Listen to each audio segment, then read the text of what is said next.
अध्यक्ष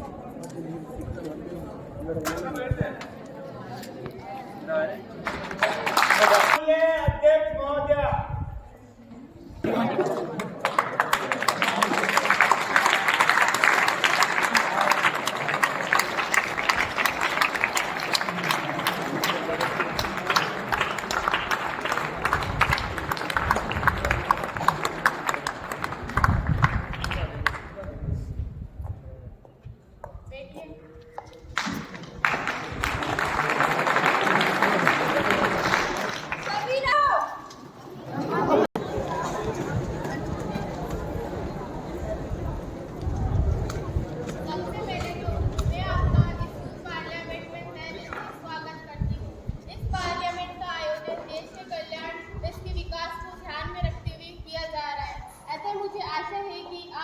अपने कर्तव्यों का निर्वहन होकर इस समस्या से उत्पन्न हुई विकट परिस्थितियों का सामना किया है, साथ ही इसके साथ जीत हासिल की है। अतः इसी दौरान कई कोरोना वॉरियर्स शहीद हुए। अतः मैं आप सबसे निवेदन करती हूँ कि उनकी दिवंगत आत्मा के लिए तथा उनके इस बलिदान के सम्मान के लिए 2 मिनट का मौन धारण किया जाए। शिवगढ़ क्षेत्र से निर्वाचित शपथ के लिया गया है और शपथ ग्रहण करें।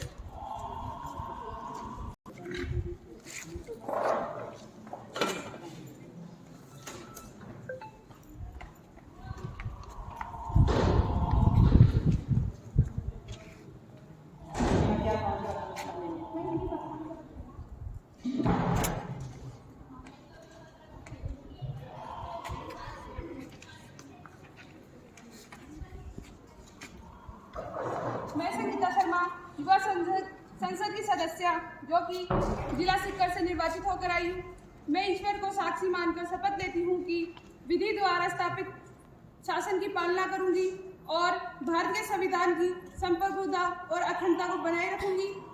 मैं जिस पद को ग्रहण करने वाली हूँ उस पद के प्रति अपनी पूर्ण निष्ठा बनाए रखूंगी। जय हिंद।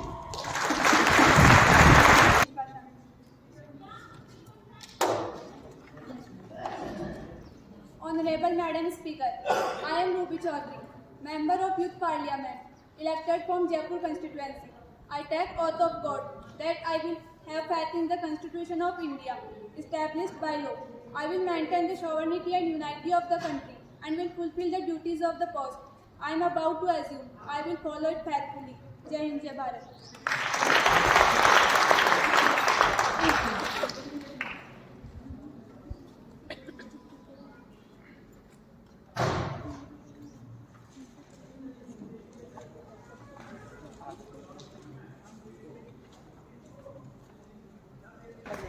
मैं स्थानीय भाषा में लेना।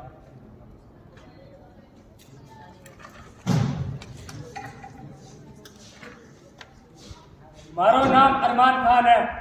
मैं युवा संसद को सदस्य अजमेर से निर्वाचित हुई हूँ। ईश्वर की शपथ लेता हूँ कि विधि द्वारा स्थापित इस संविधान के प्रति पूरी श्रद्धा रखूंगा। देश की प्रभुसत्ता और इसकी एकता बढ़ावा खातिर सदैव तत्पर रहूंगा। जी पद पर मैं कार्यरत करने वाला हूँ, मेरा कर्तव्य के पूरे रूप से निर्वहन करूंगा। जय हिंद, जय भारत।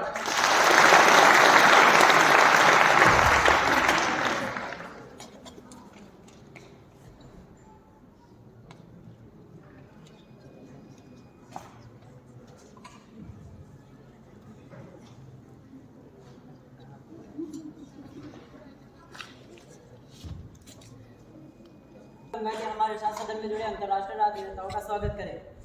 चीन से चावल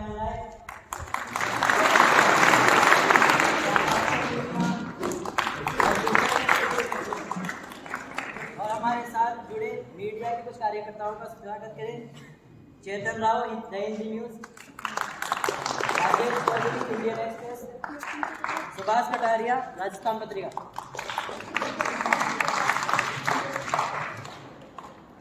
मैं माननीय प्रधानमंत्री जी से आग्रह करूंगी कि वे अपने मंत्रिमंडल का सदन में परिचय करवाएं। से आप परिचय करवाना चाहूँगा। हमारे वित्त मंत्री कोमल सेनी,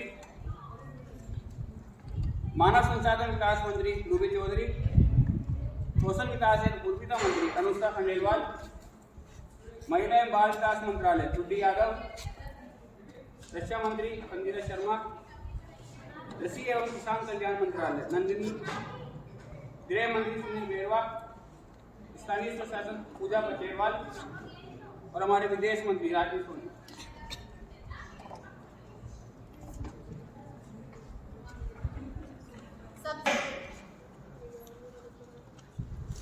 प्रश्न संख्या 1001 विपक्ष के नेता अरमान खान। धन्यवाद अध्यक्ष महोदया। मैं विपक्ष से ये प्रश्न पूछना चाहता हूं कि पूरी दुनिया में कोरोना महामारी का असर है, जिसने आर्थिक, सामाजिक एवं स्वास्थ्य आधार पर हमारे देश की कमर तोड़ दी है। महोदया, इसमें गरीबों, बच्चों, वृद्धों, इनको कई प्रकार का मुसीबतों का सामना करना पड़ रहा है। इसमें कई परिवार के बच्चे अनाथ हुए हैं, कई ने अपने घर के चिरागों को खोया है। महोदया, इसमें जब कोरोना की 2 लहरें आई तो भी सरकार ने कुछ नहीं किया, और अब दूसरी लहर आई तो भी कुछ नहीं कहा, और अब तीसरी लहर आने का प्रावधान है। महोदया, मैं सरकार से यह पूछना चाहता हूँ कि सरकार क्या कर रही है। महोदय, मैं विपक्ष को रूबरू करवाना चाहूंगा कि उन्होंने अभी भारत सरकार पर जो आरोप लगाया है वो पूरे बेबुनियाद है। कोरोना महामारी ने पूरे भारत को ही नहीं, अपने तो पूरे विश्व को अपने चपेट में लिया था। अमेरिका जैसी महाशक्ति ने भी सामने घुटने टेढ़ किए थे। जिस महोदय, मैं आपके माध्यम से बताना चाहता हूँ कि पूरे विश्व में भारत ही एकमात्र ऐसा देश रहा है जो 22 मार्च 2019 से पूरे संपूर्ण देश में लॉकडाउन लगाया, जिसकी आबादी 140 करोड़ रही है। पूरे विश्व में आज तक ऐसा किसी ने नहीं किया है। भारत प्रथम देश रहा है। माननीय महोदय, मैं आपको बताना चाहता हूँ कि जिस तरह हमारा 2014 में हमारा नारा था आत्मनिर्भर, मंत्री साहब हमारी बात सुनिए, आत्मनिर्भरता हमारा फैसला था, जिसमें हमारी भारतीय कंपनियां आईसीएमआर और भारत बायोटेक वहां पर हमारी कोरोना वैक्सीन दवाइयां बन रही है। आप उनका समर्थन नहीं किया, आप उन पर सवाल उठा रहे कि आपको आपने निर्माण काटना चाहिए, और आप कह रहे हैं कि हमने गरीबों के लिए बंदोबस्त नहीं किया। आप क्या बात कर रहे हैं? भारत सरकार ने गरीबों के लिए ट्रेनें चलाई है, बसें चलाई है, जो हमने गंतव्य तक पहुंचाया है। हम मानते हैं कि हमने एक रात में पूरे भारत में लॉकडाउन हो जाइए था, वो हमारी भूल थी, पर हमने भूल को सुधारा, उनके लिए खान पान से व्यवस्था करा, और जिस व्यक्ति की मौत हुई है हमने उसके लिए भी प्रावधान दिया है, पैसा दिया है। आप ऐसा आरोप नहीं लगा सकते। और हमारे माननीय अध्यक्ष महोदय, हमारे भारत के वैज्ञानिक जो पूरे विश्व में कहीं नहीं हुआ, वो भारत में पहले हुआ। हमारे वैज्ञानिकों ने आरोग्य सेतु ऐप बनाया, इसके अंदर आप ये पता लगा सकते हैं कि आपके आसपास जो भी पीड़ित व्यक्ति है कोरोना से, आप उसकी सूचना पुलिस वालों को दे सकते हैं। आपने उसका भी समर्थन नहीं किया, आप शर्म आनी चाहिए। माननीय अध्यक्ष महोदय, मैं आपके द्वारा बताना चाहता हूँ कि हमारी सरकार ने जितने भी सरकारी कर्मचारी रही है, फ्रंट लाइन वर्कर्स, उनको 50 लाख रुपए तो हमने मुआवजा किया है। ये हमने उनके ऊपर एहसान नहीं किया, उनके बलिदान में पूरा देश नहीं भूलेगा। फिर भी आप सवाल उठा रहे हैं कि हमारी सरकार ने क्या किया। आपको शर्म आनी चाहिए। आप हमारे पूरे देश के सबसे बड़े अस्पताल दिल्ली के एम्स, आप उस पर सवाल उठा रहे हैं। दिल्ली के एम्स में कितने कोरोना पीड़ितों ने अपना साथ दिया, मर गए वो साथ में, फिर भी आप बोल रहे कुछ नहीं हुआ। पूरे विश्व के अंदर किसी भी बात मीडिया ने अपने देश की बुराइयां नहीं बताई है, जितनी आपने बता दी। सबसे बड़ा लोकतंत्र देश है, और आपने पूरे देश का मजाक बना दिया है बाहर। आप शर्म आनी चाहिए।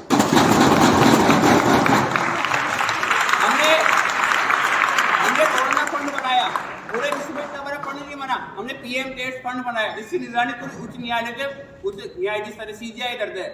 उसमें भी सभी गरीब लोगों ने पैसा डाला है, किसी ने 100 रुपए डाले तो किसी ने करोड़ों रुपए डाले। उसमें जो 1 रुपए था हमारे पास हिसाब है। आप बोल रहे हैं हमने कुछ नहीं किया। माननीय अध्यक्ष महोदय, आज तक हमने कभी सुनने को नहीं मिला कि सोनिया जी ने इतना पैसा दिया। आज तक हमने कभी सुनने को नहीं मिला कि राहुल जी ने ये किया। आज तक हमने कभी सुनने को नहीं मिला कि अखिलेश यादव जी ने ये किया। समस्या की जड़ तो यही है कि इन्हें लगता है कि सारा काम उन्होंने किया, मोदी सरकार ने कुछ नहीं किया। मोदी सरकार ने कुछ नहीं किया। हम मानते हैं ये ऐसे 45 करोड़ की देश की जनता यहाँ बैठी, उन्होंने ये कार्य किया है। अध्यक्ष महोदय, इन्हें आप बताइए कि आपने देश की बुराई न करें, उनका साथ दें। धन्यवाद। धन्यवाद अध्यक्ष महोदया। अध्यक्ष महोदया, मैं सरकार से पूछना चाहता हूं कि वैश्विक भुखमरी सूचकांक 2021 में भारत ने 116 देशों में से 121 स्थान प्राप्त किया, जो कि दुर्भाग्य से भारत के यथार्थ को दर्शाता है। भारत अपने पड़ोसी देशों बांग्लादेश, नेपाल, श्रीलंका, म्यांमार, पाकिस्तान से भी पिछड़ गया।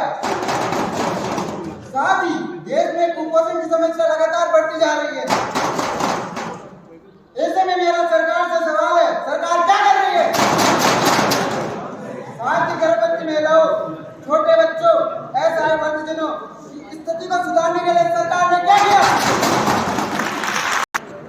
मानव संसाधन विकास मंत्री रूबी चौधरी, जवाब दीजिए। मैं बताना चाहूंगी कि विपक्ष द्वारा लगाए गए आरोप बिल्कुल गलत और बेबुनियाद है।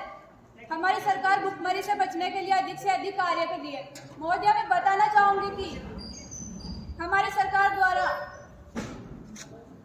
पोषण अभियान चलाया गया है, जिसकी शुरुआत मार्च 2018 में हुई है।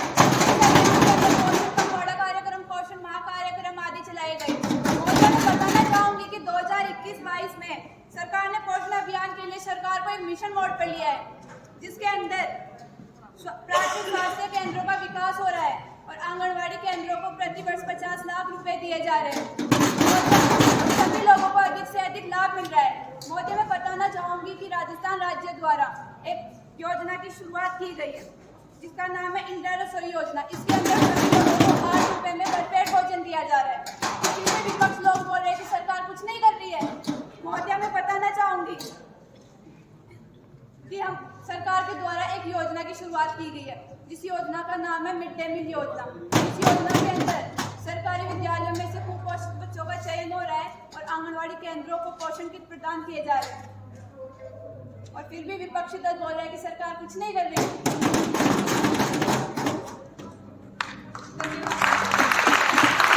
विपक्ष से अंकिता सनी। धन्यवाद अध्यक्ष महोदय।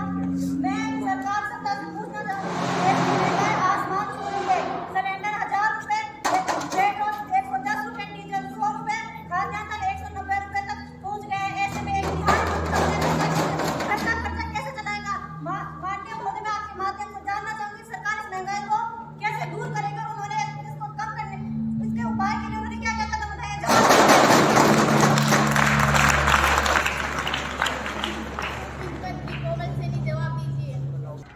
हमारी सरकार पर जो विपक्ष के नेताओं द्वारा आरोप लगाए जा रहे हैं वो बिल्कुल गलत बेबुनियाद है। हमारे देश में महंगाई बढ़ रही है और इसे रोकने के लिए हमारी सरकार लगातार प्रयास कर रही है। हमारे देश में जो महंगाई बढ़ रही है उससे रिलेटेड मैं आपको कुछ कारण बताना चाहूंगी। हमारे देश में जनसंख्या लगातार बढ़ रही है और इसे देखते हुए जाहिर सी बात है कि महंगाई तो बढ़ेगी। और हमारे देश में जो अधिक से अधिक टेस्ट लगाए जा रहे हैं, उसके कारण सरकार द्वारा जो न्यायालय के लिए योजनाएं चलाई जा रही है वह है। हमारी सरकार ने कुछ उपाय किए महंगाई को रोकने के लिए। कालाबाजारी, हमारी सरकार ने कालाबाजारी FCI food corporation of India के तहत एक टास्क फोर्स का गठन किया, जो कालाबाजारी के काम कर रही है। किसानों को सस्ते बीज, खाद एवं उपकरण भी हमारी सरकार ने उपलब्ध करवाए हैं, जिससे पता चलता है कि हमारे किसानों को आर्थिक मंदी का सामना ना करना पड़े। हमारी सरकार महंगाई को कम करने के लिए बहुत सी योजनाएं चलाई जा रही है और इन सबको देखते हुए मैं आशा है कि हमारी सरकार जल्द ही महंगाई पर काबू पा लेगी। धन्यवाद। धन्यवाद अध्यक्ष महोदया। देश में बेरोजगारी बढ़ती जा रही है, युवाओं के पास रोजगार नहीं है, ऐसी स्थिति नहीं है कि व्यक्ति स्वयं का व्यापार खड़ा कर सके। दूसरी तरफ सरकार युवाओं को रोजगार देने के बजाय हर सरकारी उपक्रमों को प्राइवेट पब्लिक के हाथों में दे रही है, जैसे एयर इंडिया, BSNL और रेलवे को प्राइवेटाइजेशन दे दिया गया है। ऐसे में मेरा सरकार से सवाल है कि सरकार रोजगार के अवसर सभी के लिए कैसे निकालेगी? अध्यक्ष महोदया, मैं बताना चाहूंगी इनको, हमारे विपक्ष को, कि तो हमारी सरकार मानते हैं कि हमारी सरकार की बेरोजगारी की दर बढ़ी है, लेकिन इनके समय में कौन सी घट गई थी? मैं बताना चाहूंगी कि बेरोजगारी हमारे देश की सबसे महत्वपूर्ण समस्या है। उसको दूर करने के लिए हमारी सरकार लगातार प्रयास कर रही है, उसको दूर करके भी दिखाएंगे हम। और हमारी सरकार द्वारा एक परीक्षा सुगमता से हो रखी, इसके लिए एक NGO का गठन भी किया गया, NTA, नेशनल टेस्टिंग एजेंसी का। और मैं आपको बताना चाहूंगी, आप पूछ रहे हमने क्या किया, मैं आपको बताना चाहूंगी हमने क्या क्या योजनाएं चलाई है। पहली योजना स्वर्ण जयंती ग्राम स्वरोजगार योजना। दूसरी योजना चलाई गई है स्वरोजगार के लिए ग्रामीण युवाओं का प्रशिक्षण कार्यक्रम। और भी योजनाएं चलाई गई है, प्रधानमंत्री ग्रामोदय योजना, जयप्रकाश नारायण रोजगार गारंटी योजना, और मैं पांचवी योजना है प्रधानमंत्री रोजगार योजना। इसके तहत एक व्यक्ति को अपना रोजगार शुरू करने के लिए कम से कम 2 लाख रुपए का ऋण दिया जाएगा। इनका दूसरा सवाल था कि हम प्राइवेटाइजेशन क्यों कर रहे हैं। मैं आपको बताना चाहूंगी कि हम उनको पूरी तरह से प्राइवेटाइजेशन नहीं कर रहे, हम उनको लीज पे दे रहे हैं और इसको हम पीपीपी मॉडल पे चलाने का प्रयास कर रहे हैं। इसका पूरा अर्थ है पब्लिक प्राइवेट पार्टनरशिप, और सरकार उन निगरानी भी रखेंगी और सब उसी रूप में होगा जैसे पहले होता था, और भर्ती भी उसी रूप में रहेंगी। और निजी हाथों से हमें फायदा भी होगा कि जो पब्लिक है उसके वेलफेयर के लिए हमें अधिक से अधिक धन भी प्राप्त होगा। धन्यवाद। धन्यवाद अध्यक्ष महोदय, जो मुझे आपने अवसर दिया। आज पूरे देश में बलात्कार के मामले बढ़ते जा रहे हैं, महिलाओं के साथ निरंतर अत्याचार हो रहे हैं। रोजाना 20 से 25 केसेस देखने को मिलते हैं, लेकिन आपकी सरकार ने कुछ नहीं किया। आपकी सरकार निरंतर हाथ पर हाथ रखकर बैठी रही है। मैं आपको बता देना चाहता हूं, मैं आपके माध्यम से सरकार को बता देना चाहता हूं कि एक ऐसे फास्ट ट्रैक कोर्ट का निर्माण करे जिससे दरिंदों को सजा दी जाए और इन पर सुधार किया जाए। आपके माध्यम से महोदय साहब, मैं 2 लाइन बोलना चाहूंगा कि धर्म के झगड़े करते करते भारत मालूम जाएगा। धर्म के झगड़े करते करते भारत मालूम जाएगी। आज मेरी आशीर्वाद उठ के कल तेरी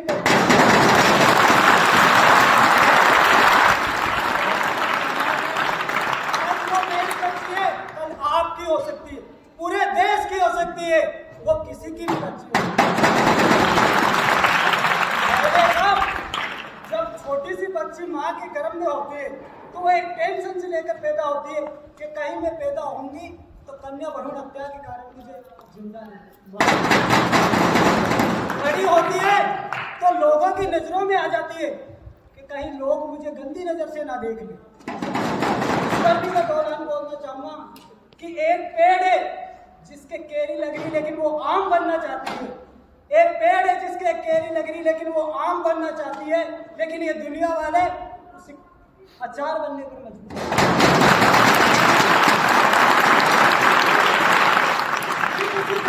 हैं।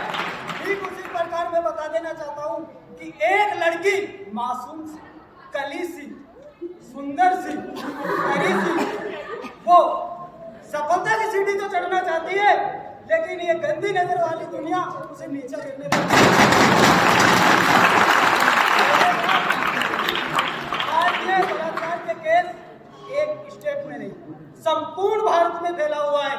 जैसे कि हिमाचल प्रदेश, गुजरात, हरियाणा, पंजाब, चंडीगढ़, राजस्थान, तेलंगाना, महाराष्ट्र, आंध्र प्रदेश, उड़ीसा, भुवनेश्वर और मध्य प्रदेश, छत्तीसगढ़, झारखंड, त्रिपुरा, मिजोरम, नागालैंड, मणिपुर, अरुणाचल प्रदेश, सिक्किम, उत्तराखंड, यूपी आदि जितने भी स्टेट में केंद्र शासित प्रदेश है, सब में ये समस्या देखने को मिलती है। क्या आपको लगता है कि ये एक स्टेट की समस्या है? नहीं, ये संपूर्ण भारत की समस्या है। मैं सरकार से चाहूंगा कि मुझे मेरे सवालों का जवाब दे और इस पर एक ऐसा कानून बनाया जाए जो इन भेड़िए दरिंदों को, बलात्कारी दरिंदों को सजा दी। आर के सर को बोल के संजय सर को बुला रहे हैं, बात करना कि विपक्ष द्वारा लगाए गए आरोप पे बुनियाद गलत है। मोदी हमारी सरकार महिलाएं और बच्चों के विकास के लिए तत्पर है। इनके लिए विभिन्न प्रकार के कार्यक्रम चलाए गए हैं। पहला कार्यक्रम है विशाखा गाइडलाइन, इसमें कार्यस्थल पर रह रही महिलाओं के यौन शोषण के लिए है। दूसरा है पॉक्सो एक्ट, जो 18 वर्ष से कम आयु वाले बालिकाओं के लिए है। और हमारी सरकार चाहती है कि महिलाओं और बच्चों के विकास के लिए एक गठन किया जाएगा जिससे बच्चों और महिलाओं को तुरंत न्याय मिल सके। और इनके लिए विभिन्न प्रकार की योजनाएं चलाई गई है, जैसे बेटी बचाओ बेटी पढ़ाओ योजना, कन्या समृद्धि योजना, जिस पर कम दर पर ऋण पर ब्याज दिया जाएगा, प्रधानमंत्री उपकर योजना। थैंक यू, ये बताना चाहते चलाया गया, तो हम जानना चाहेंगे कि इन लड़कियों को फिर भी लाभ नहीं हो पा रहा। ये कार्यक्रम चलाने का क्या मतलब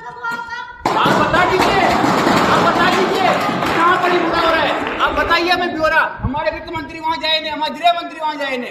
अब बताइए हमें, आपके पास ब्यौरा नहीं, आप आरोप लगा सकते हैं। अध्यक्ष साहिबा, भाई और बहनों, आप शांति रखिए। आप आरोप लगा रहे हैं, आप भारत सरकार पर आरोप लगा रहे हैं।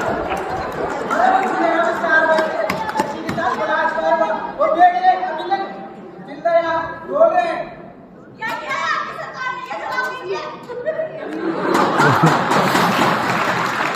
अभी कुछ लोगों पहले अलवर के अंदर बलात्कार हुआ, वो गैंग रेप था, लेकिन सरकार कुछ नहीं कर पाई। उस समय कहा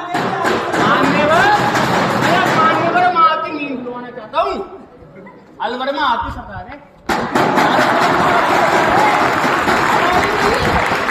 हमारी बेटियों को बचाना चाहते हैं। अरे अलवर में आपकी सरकार है मान्यवर। अरे नींद को लिया आप। अरे राहुल जी आज तक समझाइए, बात करिए। अरे उससे बात करिए आप।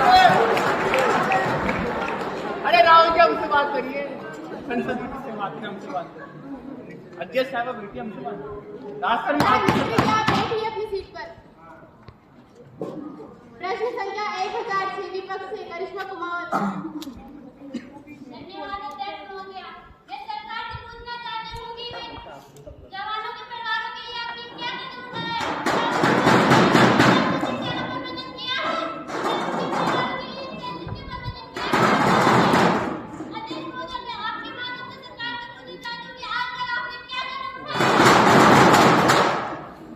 जवानों और पद मुक्त जवानों, उनके साथ उनके परिवारों के लिए बहुत से कार्य किए हैं और उनके लिए कई योजनाएं चलाई है, जिसके अंतर्गत हम शहीद एवं उनके परिवारों के लिए काफी सारी योजनाएं और प्रोत्साहन के लिए राशि देते हैं, जिसके अंतर्गत हमने शहीदों के लिए प्रतियोगिताएं रखी और उनके लिए पुरस्कार भी रखे, जिसके अंदर परमवीर चक्र 25 लाख रुपए, महावीर चक्र 12 लाख रुपए, वीर चक्र 8 लाख रुपए और अशोक चक्र के माध्यम से 25 लाख रुपए की धनराशि दी जाती है।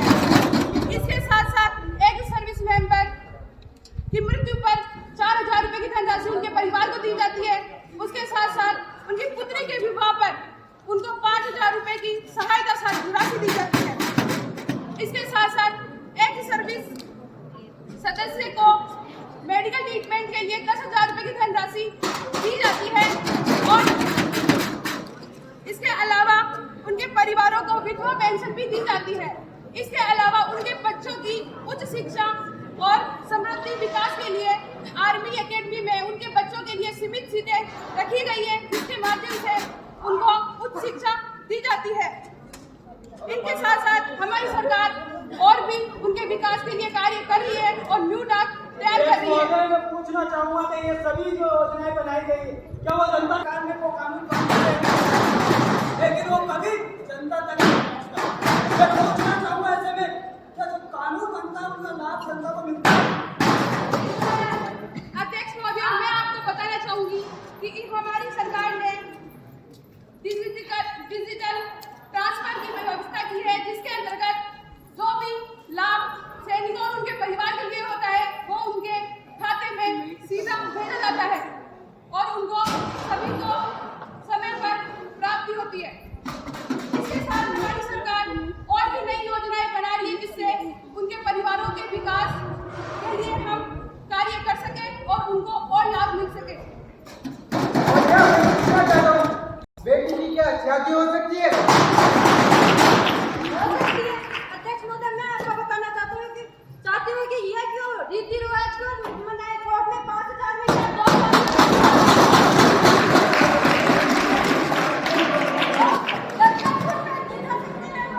अध्यक्ष महोदय, वो 19वीं और 20वीं सदी का जमाना नहीं है जो 2000 में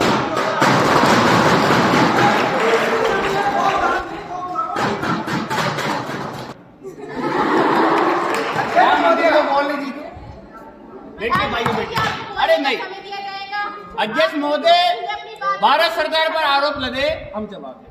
आप 2 मिनट अध्यक्ष महोदय, आप 2 मिनट। राहुल जी, हम आपको बताना चाहेंगे 2 करोड़ में आप शादी करिए, पर आप भूल गए कोरोना महामारी में 2000 में भी शादी हुई, शादी हुई है। हमने संख्या बता दी, जहाँ पे 200, 2000 पे 2000 आते थे शादी में, हमने 10 संख्या कर दी है। इससे बेटियों पर ना तो कोई बेटियों के बाप पर ना तो उनका आरोप पड़ रहा है और ना उनके ऊपर दबाव पड़ रहा है।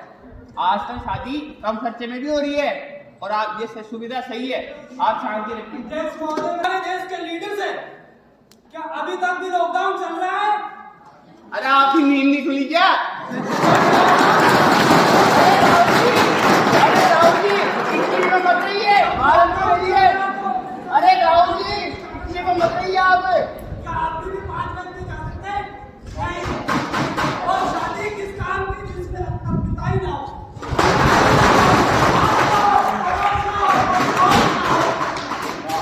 वो उस समय की बात थी। बिना पिता के लड़की का कन्यादान करो, इसका जवाब है। बता दीजिए, बिना माँ बाप आपके पास जवाब है, आपके पास सवाल है, आप शांति रखिए। स्वयं करेंगे 2000 रुपये।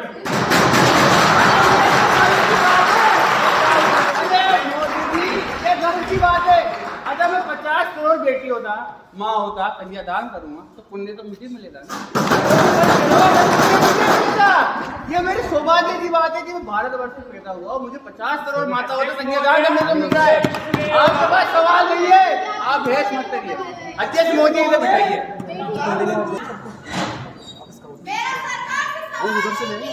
जैसा हम सभी को पता है, देश लगातार सूखे की स्थिति का सामना कर रहा है।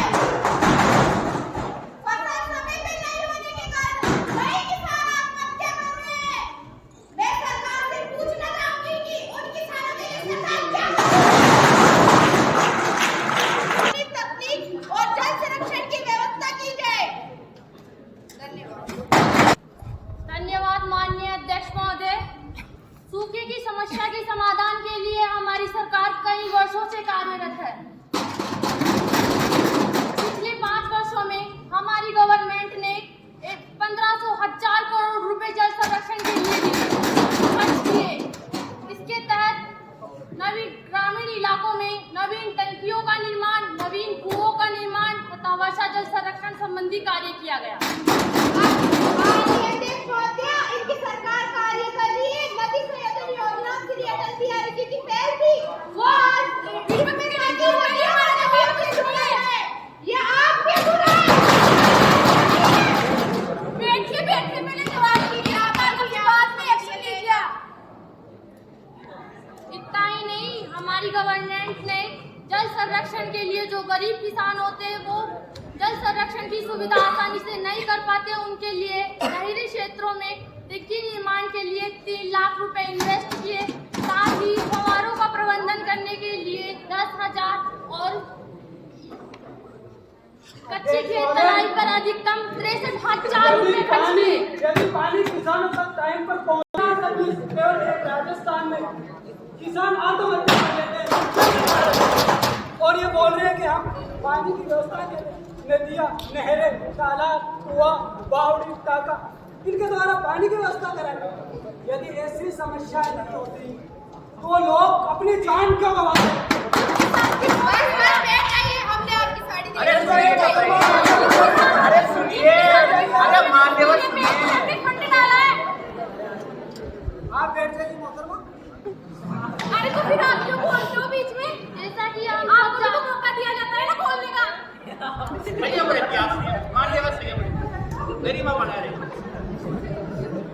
जैसा कि हम सब जानते हैं, जल मनुष्य जीवन का आधार है और इस आधार की सुरक्षा के लिए जनता के प्रति उत्तरदायी हमारी गवर्नमेंट ने कुछ योजनाएं बनाई है और इस योजनाओं के माध्यम से जल संरक्षण का कार्य भरपूर तरीके से करने का प्रयास किया गया है महोदय।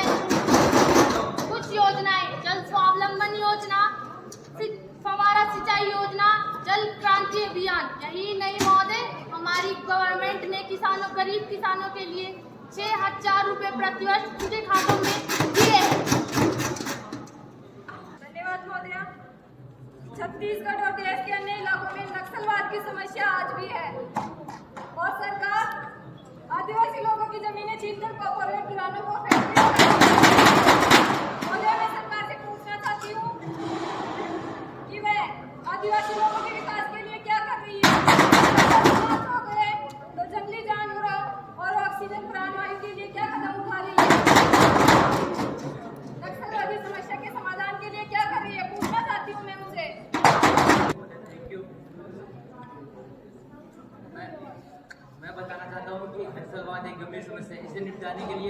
सरकार ने कई योजनाएं शुरू की है।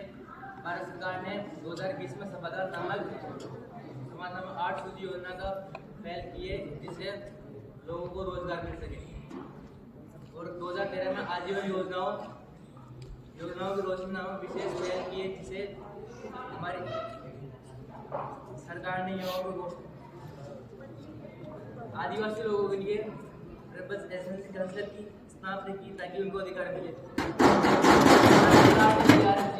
मतलब बैकवर्ड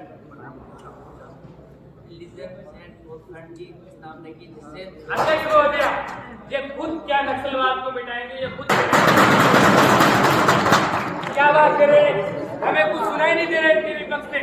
ऐसे ऐसे नेता तो भर रखे हैं। भारत सरकार ने 24 करोड़ रुपए भारत सरकार ने 4 वर्ष में दिए। ये देखो मैम, 2.5 करोड़ इन्होंने घुमा घुमा के बता रहे क्या करेंगे मैम। जनता को, आम जनता को परेशान करने के लिए आई है। अरे मानो मेरी जेब से देखिए सर, अब बाबा जवाब सुनिए, प्रधानमंत्री हाजिर है।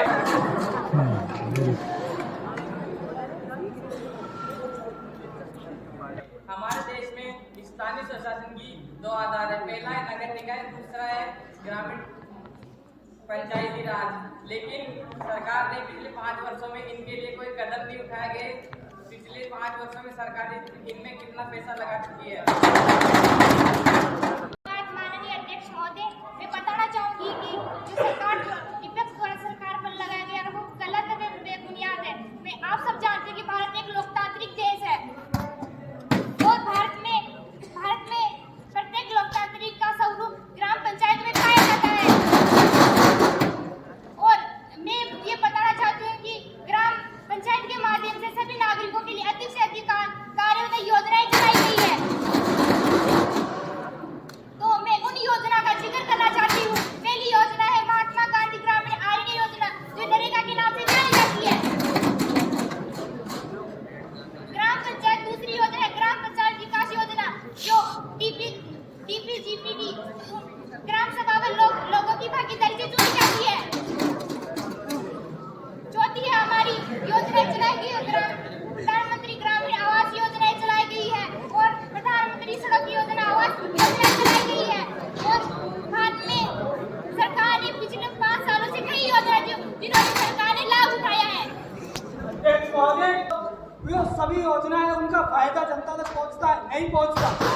जो बीच में सेक्रेटरी, सरपंच, उप सरपंच जितने भी मेंबर्स हैं, क्या उनके पास बोलेरो ऐसी गाड़ियां मिलती है ढंग से यूज नहीं, बीच में सड़कों पर गड्ढे पड़े बनवाने का नाम। अरे जवाब सुनिए मान्यवर, अजगर की तरह निकलने के बाद डकार तक नहीं लेते। ऐसे नेता लोग हैं। सरकार तो खुद अपने जेब भरने में लगी हुई है, जनता को क्या बताएगी? अरे बहुत ही आवाज नहीं आई तो जोर से ही बोल दी। आप बैठ जाइए। अरे मैं तो बैठी नहीं, क्या तो भ्रष्टाचार।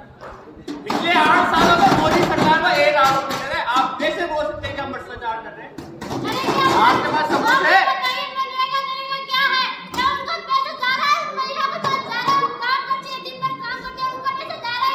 इसका जवाब आपको एसी के कमरों में नहीं मिलेगा।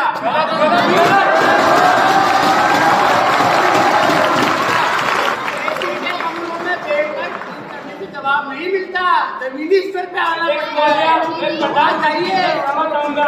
हमारे मित्र जी ने उनके बारे में बात की। से पूछना चाहूंगा, यदि महिला को रोजगार न मिलता तो पूरे राज्यों की स्थिति बिहार जैसी नहीं हो जाती। आप ये मानते ना? अरे मान्यवर, अरे मान्यवर सुनिए, अरे सुनिए मान्यवर, आप मानते हैं?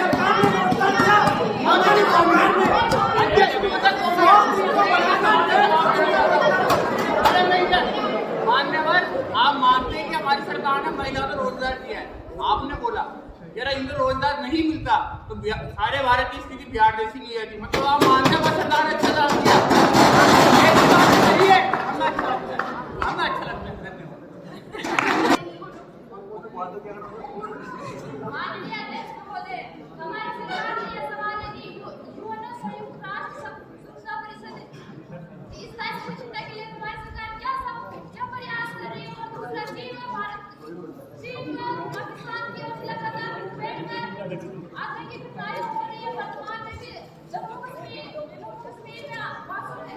की जान दी जा रही है। कैसे सवाल पूछना चाहते हैं, क्या प्रयास है? मैं बताना चाहूंगी कि अंतर्राष्ट्रीय राजनीति में हमारे देश की स्थिति बहुत महत्वपूर्ण है। हमारी सरकार उस भागीदारी को अच्छे से आगे बढ़ा रही है।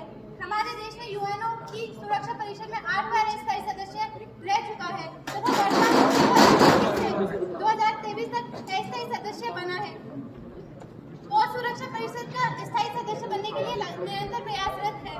साथ ही आतंकवादी घटनाओं के लिए NIA national identification agency and raw research analysis में लगातार प्रयासरत है। इस स्थायी सदस्य कब बनेगा महोदय, आपको यह बता दिए। महोदय सुनिए, आप तो 70 साल से थे, हम तो 10 साल से, आप नहीं बन सकते थे ये वीडियो बार में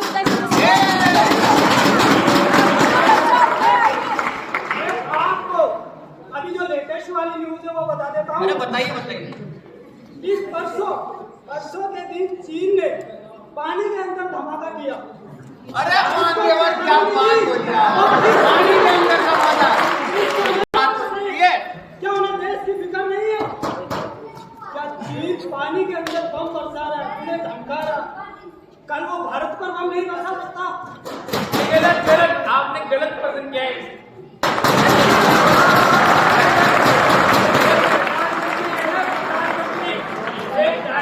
डायरेक्ट कांटेक्ट में रहते विश्व में।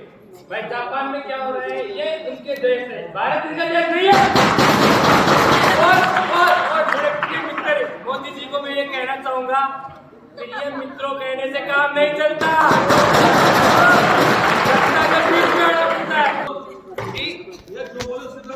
तो सवाल था कि चीन ने पानी में धमाका कर रहा है, तो भारत सेना क्या कर रही है? आपके ही सरकार में 3 बार युद्ध हुआ था, 2 बार भारत जीता था। आपका अपनी आर्मी में भरोसा नहीं है, आप शर्म आनी चाहिए। और आप कह रहे हैं मान्यवर कि जापान में मोदी जी क्या कर रहे हैं? जापान से क्या लेके आ रहे हैं मोदी जी? पूरे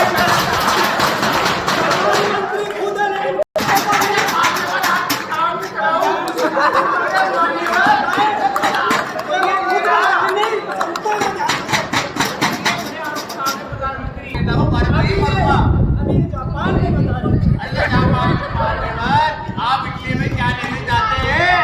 इसका जवाब दे दीजिए। सोनिया जी इटली में क्या लेने जाती है? इसका जवाब दे दीजिए। हम तो आइए भारत में वाद विवाद प्रारंभ।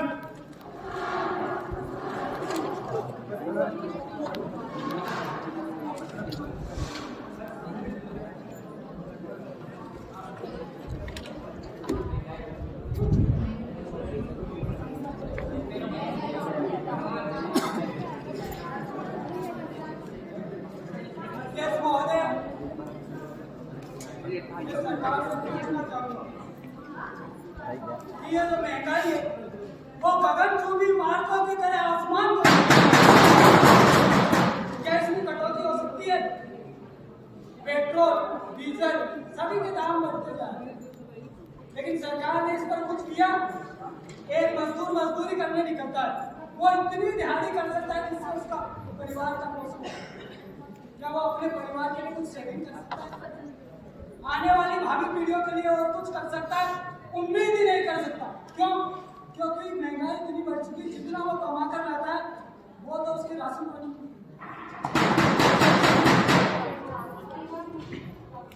मान्यवर हमें ये भारत में क्या चल रहा है? आपकी ही सरकार में भ्रष्टाचार आसमान छू रहा था, आसमान में था, काला धन भी आपके आदमी का। एनडीए सरकार में आप बता दीजिए। और जो आप बोल रहे दिहाड़ी मजदूर, आप उन्हें प्रति मैं 1000 रुपए देते थे, मोदी सरकार ने 2500 रुपए किए। आप आरोप नहीं लगा सकते। धन्यवाद। 2019 में पेट्रोल का मूल्य 75 रुपए था, लेकिन वर्तमान में पेट्रोल का मूल्य 110 रुपए पार हो गया। लगातार पेट्रोल के दामों में बढ़ोतरी क्यों की जा रही है? हमें सरकार को जवाब दीजिए।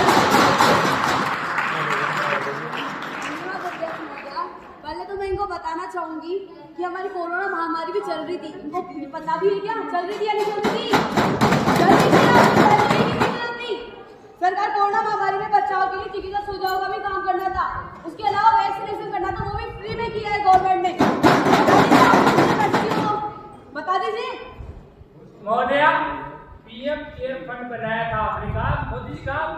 हाँ जी हाँ जी। महोदय उसमें 15,000 लाख करोड़ रुपए की राशि आई। अरे सुनिए मोदी जी सुनिए। अरे अरे लेडीज भूल के दान के भूल के मतलब करोड़ों के लाखों के। अरे मोदी जी आदित्य लिए अरे आप तो बता दीजिए आदित्य कौन है आप तो बताइए ना आपका तो बताइए हमने तो 15 साल की अपनी कमाई लुटा दी आपने क्या करा आपने किया आप बेटियां मानने का जवाब सुनिए सदन समय रहा मत रहिए आप बेटी आप अब सुन लीजिए, आंसर तो सुन लिए, क्या बैठ जाए ऐसे ही। कोविड-19 आया था, उसमें वो वैक्सीनेशन हुआ था, उसमें राशि कहाँ से आई? बता भी है? वो 15 कितने करोड़ आए थे? कितने करोड़ को बताओ? 15,000 करोड़।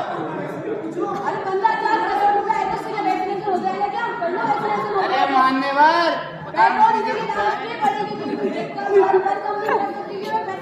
प्रधानमंत्री मस्त है यार।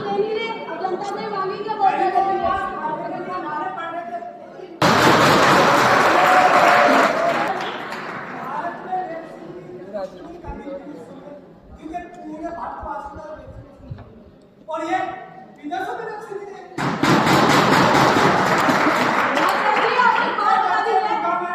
उनके बच्चे भूखा मरे पड़ोसी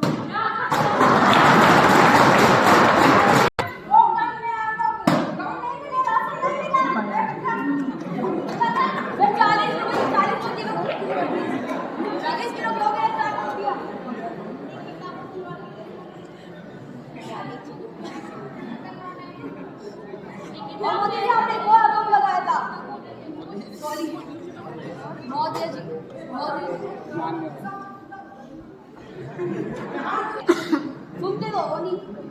क्या बोल रहे थे कि क्या पैसे नहीं है? पैसे क्या लोगों के पास खाना पानी नहीं पहुंचा? बता दो कहाँ नहीं पहुंचा? सरकार ने हर जगह खाना पानी सब उपलब्ध करवाया उनको। तो बेटी ना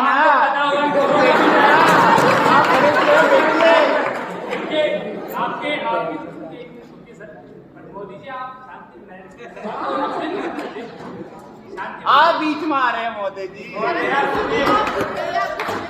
अध्यक्ष साहब बिठाइए इन्होंने सभी के पास व्यवस्था चाहिए खान पान की सबकी तो 6 मजदूर ट्रेन की पटरियों पर क्या खाना तलाशने गए थे जो कोरोना के अंदर ही मेरे अगर उन्हें भोजन और खाना सही समय पर प्राप्त होता तो अपने गांव किससे लौटते वो पटरियों पर आज मरे हुए नहीं होते आज उनके बच्चे अनाथों की तरह जिंदगी व्यतीत कर रहे हैं 50,000 से उनके माता पिता दोबारा जिंदा नहीं हो सकते ये सरकार 50,000 में उनके माता पिता वापस ला देगी क्या? मैं आपको इस सवाल के लिए क्या क्या चला रही है योजनाएं तो वो योजनाओं का लाभ उठाते ना कि ट्रेन की पटरियों के नीचे जाके लेट जाते उनको पता ही नहीं था वो तो बस उनको सरकार में कमी दिख रही थी उनको ये नहीं दिख रहा था सरकार उनके लिए कर क्या रही है क्या किया है उन योजनाओं का लाभ उठाने के बजाय वो पटरी के नीचे क्यों गए थे ये तो वो हो गया पता लगना चाहिए कि देश में होए अरे दिहाड़ी करने वाला मजदूर कौन से इतना ठेकेदार 500 रुपए सामने चाहिए तो हमें आपसे जवाब चाहिए महंगाई GDP क्यों बढ़ रही है गैस पेट्रोल डीजल 2014 में हमारी सरकार के अंदर 7 साल रुके हुए हैं आपने क्या किया महोदय ये तो मैं महोदय ऐसे करें चूहे को जाल में फंसाने के लिए 2014 में मित्रों उज्ज्वला योजना के तहत सिलेंडर बांटे जाएंगे पहले गरीबों को बेचारे गरीबों को बहुत बुरी तरीके रास्ते में फंसा लिया पहले 400 सिलेंडर अब 1000 का अब मेरे मित्रों भाव पाएगा जवाब चाहिए आपने सवाल आपने सवाल जवाब जरूर देना और अब आप इतिहास में ले जाना पिछले 70 सालों से आपकी सरकार कितने आपने बॉन्ड छोड़ दिए कुछ याद है 10 लाख करोड़ के बॉन्ड है ऑयल कंपनी पर आपकी सरकार ने उधार छोड़े उसको मोदी सरकार ने चुकाया है सिलेंडर तो महंगा होगा हम मानते जैसा आपने बताया ट्रेनों पे तट मजदूर की मौत हुई, हमें उससे दुख है, बहुत पछतावा है कि हमारी वजह से ये सब हुआ। पर मान्यवर वो गलती भी थी, उनकी भी गलती थी, वो रेलवे पर थे, पर अब उस चीज़ का दोबारा सही बदल नहीं सकते। और आपने कहा कि मोदी सरकार ने जीडीपी डाउन कर दी, आप ही बताइए आपने बॉन्ड कैसे छोड़ दिए? इतनी महंगाई बढ़ी, पूरे विश्व में लॉकडाउन रहेगा तो पैसा कहाँ से आएगा? अब इसके बाद पैसा नहीं है, पर भारत का भी फंड खाली हुआ है। अरे कुछ समय के लिए कुछ महंगाई बढ़ सकती है, देश का उज्जवल हो सकता है। 145 करोड़ है, पूरे यूरोप की जनसंख्या नहीं है, उसका पेट भरना इतना आसान नहीं है। तो आप आरोप में लगाइए, आप साथ दीजिए। पहले आगे बता दीजिए हमें कि 15 सालों में आपने कितना डोनेट कर दिया? लेते कहाँ है? अरे आप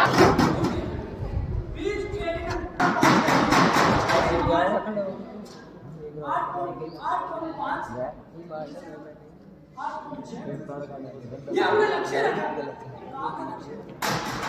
5 साल में सरकार आकर बदल जाती है, फिर भी वही 8 करोड़ ट्रिलियन तक इसकी जीडीपी। ऐसा क्यों? अभी जो वर्तमान में सरकार चल रही है, 5 साल पहले उन्होंने राज नहीं किया था, तो शायद अभी भी 5 साल तक राज करेंगे, लेकिन वो 8 ट्रिलियन से 10 ट्रिलियन डॉलर कभी नहीं होगी। क्यों?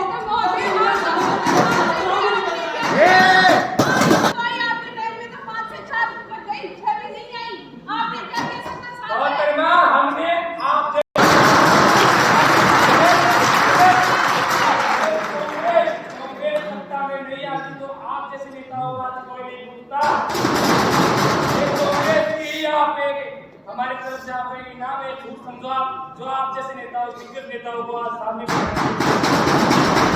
और मेरा आपसे सवाल था कि जीडीपी क्यों बढ़ा रहे हो? आप जीडीपी क्यों बढ़ा रहे हो? जीडीपी का मतलब है गैस, डीजल, पेट्रोल। 2014 में हमारी सरकार की तब हमने इनके दाम बहुत ही कम, हर किसान डीजल से अपना ट्रैक्टर जोतता था। आज वो किसान डीजल से नहीं, वापस वो पुराने वाला जमाना स्टार्ट होने वाला है, ऊंट और बैलगाड़ी से होंगे। मोदी जी हर भाषण में कहते हैं मेरा देश विकासशील है, ये बैकवर्ड जा रहा है मेरा देश। ये महंगाई एक दिन सभी गरीबों के ऊपर आएगी और आ रही है। इसीलिए इनसे सवाल है कि महंगाई क्यों बढ़ रही है, क्यों? बताइए। हम आपको जरूर बताना चाहेंगे कि आपकी 70 सालों की यूपीए की सरकार में कालाधन भी खूब हुआ है, जमाखोरी का आपने खूब करी है। आपकी सरकार ने आए दिन घोटाले होते थे, 2 मनमेट घोटाला हुआ, कोयला घोटाला हुआ, चारा घोटाला हुआ, वो आपकी सरकार में हुआ, मोदी सरकार में नहीं हुआ। माननीय इतिहास बताया कि इन्होंने हमारे लिए रास्ता बनाया है। मुझे अटल बिहारी वाजपेयी जी जो मेरे आदर्श रहे, उनकी एक लाइन याद आ रही है, सरकारें आती रहेगी, सरकारें जाती रहेगी, ये देश रहना चाहिए। अगर कोई देश के लिए नहीं जी सकता, उसे सत्ता में रहने का कोई अधिकार नहीं है। धन्यवाद। सवाल है कि जीएसटी प्रणाली को लागू हुए 4 साल हो गए, लेकिन अभी तक पेट्रोल डीजल को जीएसटी के दायरे में नहीं रखा गया है, इसलिए मोदी सरकार अभी चुप क्यों बैठी है? यदि पेट्रोल डीजल का जीएसटी के दायरे में ला दिया जाए तो पेट्रोल जीएसटी में सबसे अधिक 28% में रखा जाएगा। इससे जनता को पेट्रोल 28 रुपए प्रति लीटर तो मिल जाएगा, मैं मानती हूँ। इससे उपभोक्ता को लाभ तो मिलेगा, लेकिन हमारी सरकार, हमारी राज्य सरकार तो सालाना की 8 करोड़ की हानि होती है, उसका क्या? इसलिए कोई भी राज्य सरकार नहीं चाहती है कि जीएसटी के दायरे को एग्री किया जाए। मान्यवर, इसका जवाब मैं जरूर देना चाहूंगा। अरे सुनिए तो सही, अरे सुनिए, आपके नीचे को उतर जाएगा। आप सुनिए मोदी जी, मैं आपको बताना चाहूंगा, पूरी संसद को इससे अवगत करवाना चाहूंगा। राज्य सरकार में, केंद्र सरकार में जब हमारा बिल पास हुआ था जीएसटी को पेट्रोल में लाने के लिए, राज्य सरकार में जो आपकी कांग्रेस सरकार है, आपने ही इसका विरोध किया था। सेंट्रल गवर्नमेंट इसके लिए तैयार है, पेट्रोल तो जीएसटी में लाने के लिए, पर आपकी स्टेट गवर्नमेंट इसके लिए तैयार नहीं है। देखिए मान्यवर, अभी हमारे सवाल और मैं आपको बताना चाहूंगा,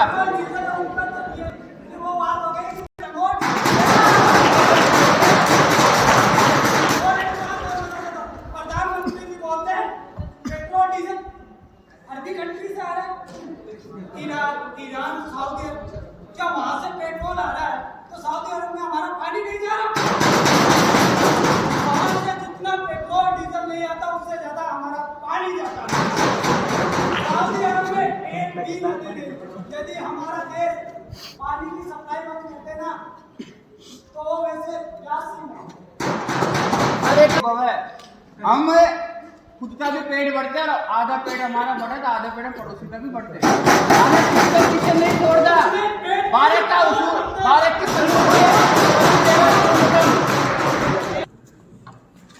आज के सदन की समाप्ति पर मैं कहना चाहूंगी कि विपक्ष द्वारा जो भी सवाल चुनी हुई सरकार से पूछे गए हैं उन्होंने उसका बड़ी ही संयमतापूर्ण जवाब दिया है। किंतु मैं एक बात और कहना चाहूंगी कि सदन की मर्यादा को बनाए रखना आपका प्रथम उद्देश्य है, किंतु जिस प्रकार वरिष्ठ नेता हमारे प्रधानमंत्री जी ने पशुतापूर्ण व्यवहार किया है वो सदन की मर्यादाओं के विरुद्ध है। अतः आपसे अनुरोध है कि अगली बार आप इस तरह का व्यवहार नहीं करेंगे, क्योंकि आपकी भाषा शैली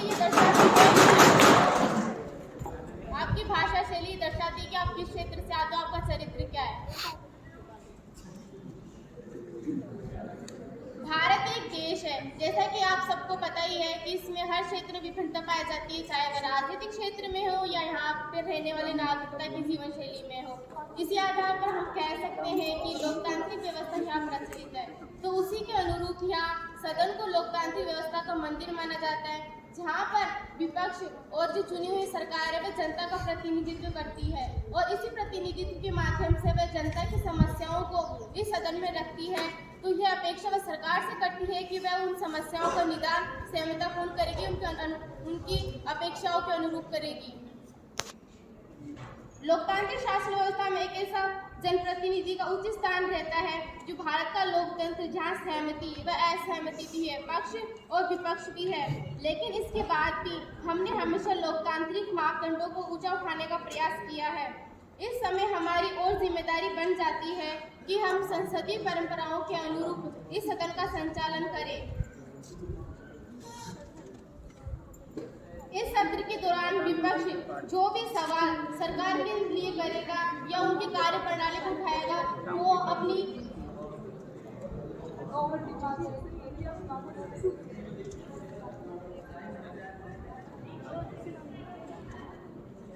की समाप्ति पर मैं यही कहना चाहूंगी कि विदेशों से पधारे वरिष्ठ मंत्री और हमारे मीडिया के कार्यकर्ताओं को आभार व्यक्त करना चाहूंगी कि उन्होंने अपना कीमती समय यहाँ दिया। धन्यवाद।